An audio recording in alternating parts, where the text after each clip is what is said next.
Ayan,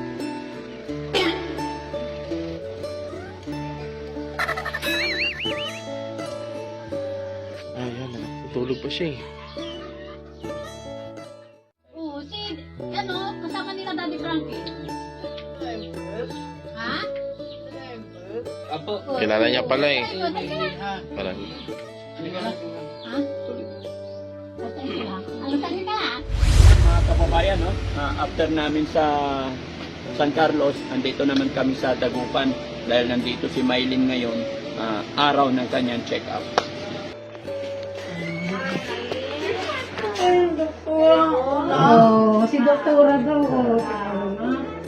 Diyos, tapos magbibigay din ako ng budget niya, no? Daddy, kapatid ni Daddy Frankie.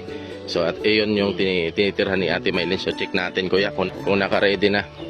Naka-ready na kasi dun sa pupunta natin sa ospital, kailangan natin mas maaga. Oh, kasi maraming nakapila, naka-schedule ngayon. Ay, ayun si Ate. Ate Maylin, nakatutulog pa yata. Mukhang wala pa yung nag-aalaga sa kanya dito, no? Ayan, nakatutulog pa siya eh.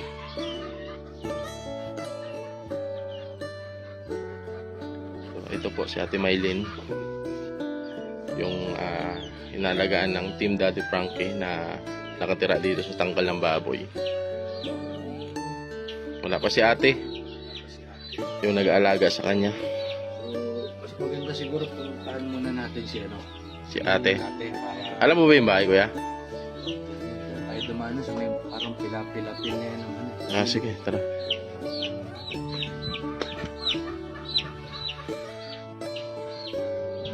Pasensya na, medyo malikot yung camera natin kasi wala tayong tripod. Hindi ko alam eh. Hindi pa ako nakakarating dito.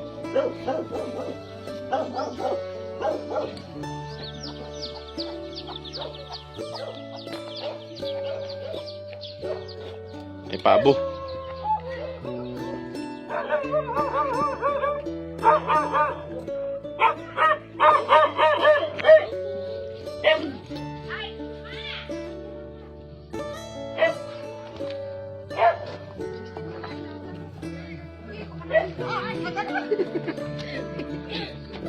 Good morning po.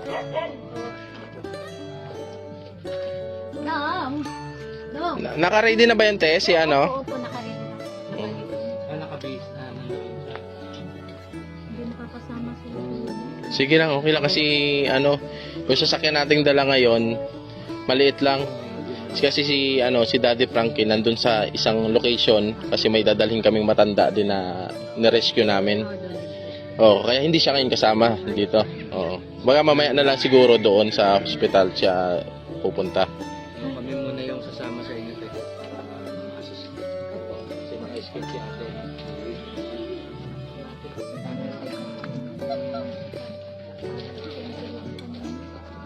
Kamusta tayo yung mga gamot na? Wala na pong gamot siya. Wala na siyang gamot eh. Pero te, kumusta naman yung may development naman? Bumait naman siya. Basta kung basta sasabihin ko, sumusunod-sunod siya. Pero hindi total na, lagi nila akong sinusunod. Mm.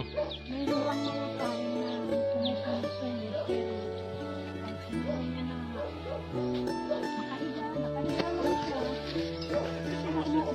Pero palagayin nyo ngayon te, pagbubuhatin tayo o maglalakad siya? Kung maglalakad siya, halimbawa bubuhatin natin, ito naman yung anak. Mm-hmm.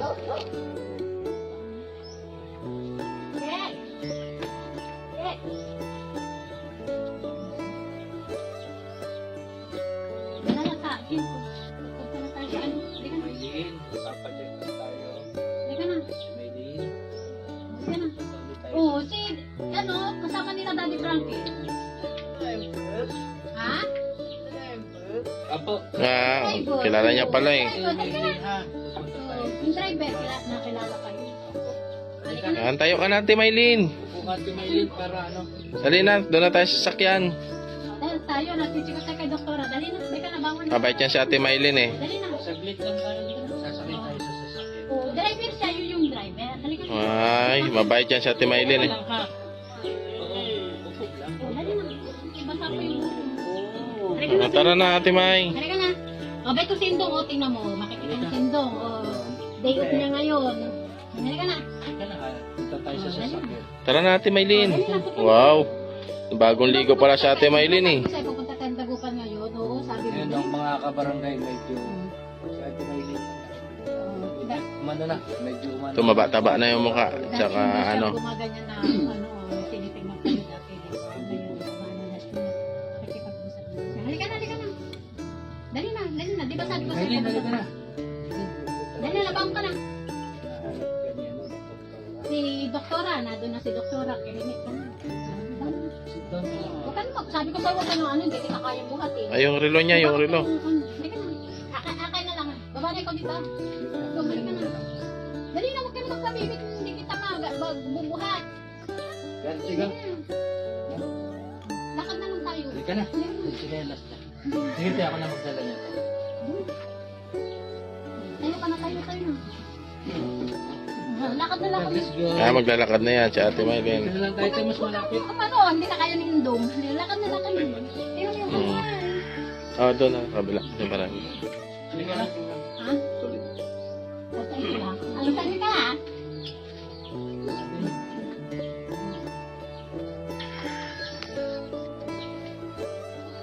Sabi ko sa'yo,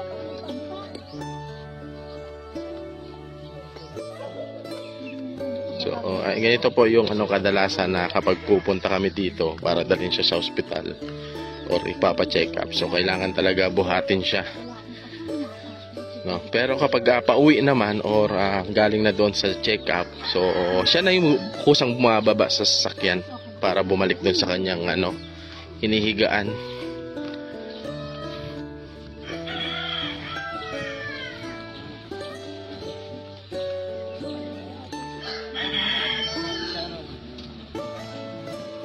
Okay, wala ka. Wala ka pa sa galing mo siya. Sige, hawak ko. Sige, hawak ko. Naglalakad si ate. halika na dito. Sit down ka lang yan. Sabi ko, tapos ka tayo sa buwan. Okay, iwan mo na lang. Baka makakon. Ano ka po?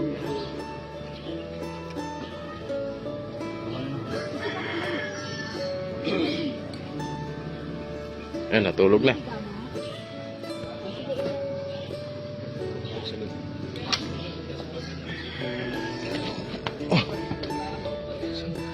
Di Maylin, upo ka sa dito. Upo ka muna tayo. Katabi ka sa... Dali, ano yung driver? Yung driver natin. Ito pa sandali mo rin. Ayan. Ano to? Ayan. Hiningal ako. Hiningal ako, Kiki. Ito si Kagawad Fred, kasama natin. Medyo Mano na din yung pagbabago na. malaki na. Opo. Diba, hindi naman siya nung ano nagawa, diba, nung una, pangalawa, nawawala siya. Ngayon, ano, sinabihan ko siya Kampante na kanina. rin siya. Mm. Siyempre, na ginagamot eh. Para parang gulo ng ate.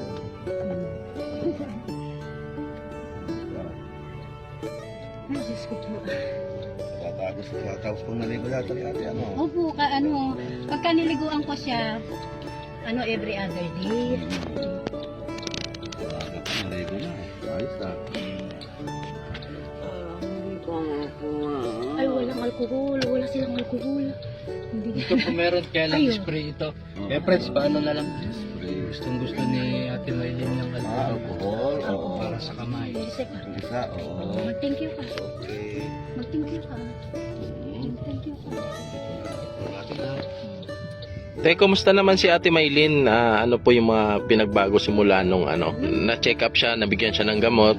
Nang pangatlong check-up niya, na nakapag-take ng gamot, talagang sumusunod naman siya sa akin, nakikinig, hindi na siya yung nagwawala, ayaw niya, hindi na, sumusunod na siya. Bait naman. Okay, tuloy-tuloy lang. Ay, Sira, teka tayo natin. so Dagupan pa tayo, Tino. Sa Dagupan pa. So medyo malayo pa dito. Kaya yan. Abangan nyo po. Tapusin nyo po yung video na to kasi doon po namin tatagpuin si Daddy Frankie.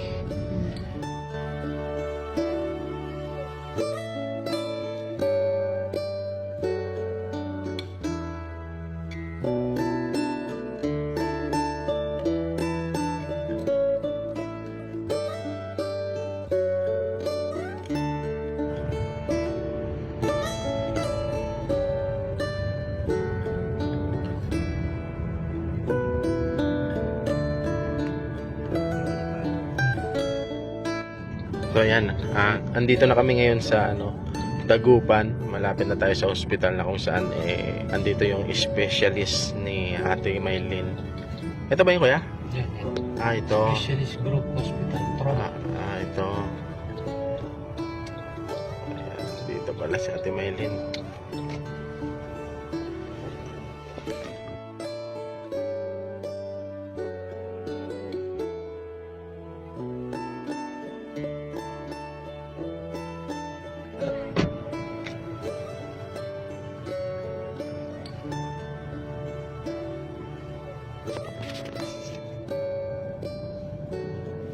Ayan, check muna ni ate yung schedule ni Ate Maylin kung ano oras.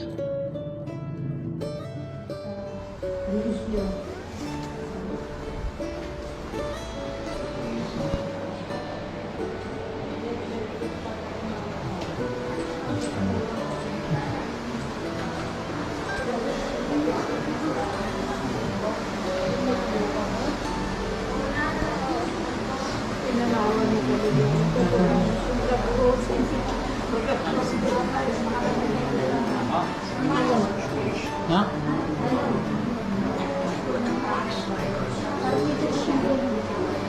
May ka mga ta?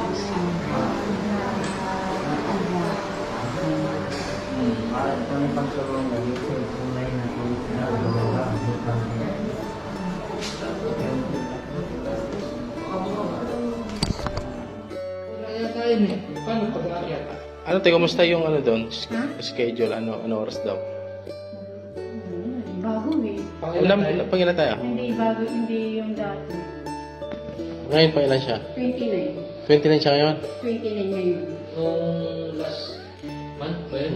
No, January 6. Pero hindi na nangyari yun. Matagal talaga tayo dito. So yan, matatagalan pa pala dito. Mga ilang oras pa maghihintay dito. Baka abutin kami ng hapon. Kasi ang dami pong tao kanina doon sa taas. Doon sa psychiatrist ni Ate Maylin. Hintay-hintay na kami dito ng medyo matagal. So ayan, kararating lang nila Daddy Frankie dito sa hospital at dito na nagtagpo kami. At galing sila sa isang mission, yung turnover doon sa isang matanda. Ayan, ang driver for Sabla ay si Daddy Frankie.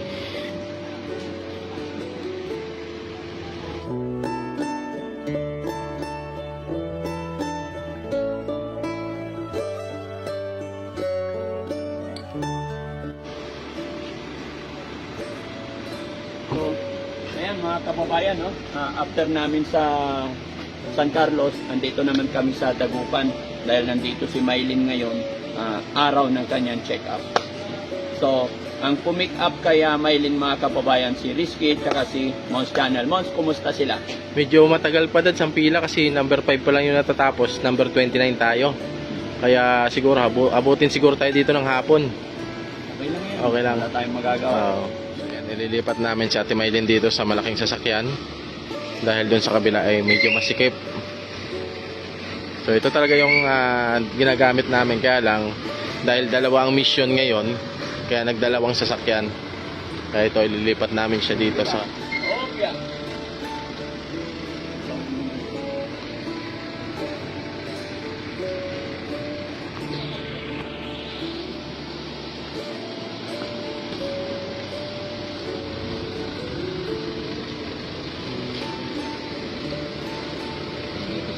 Lipat natin kasi hirap siya.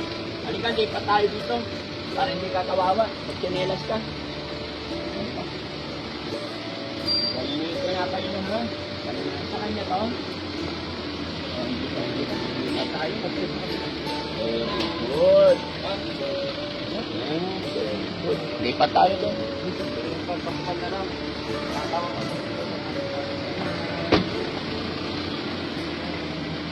Mabait na si Ate Maylin ngayon, mga kababayan.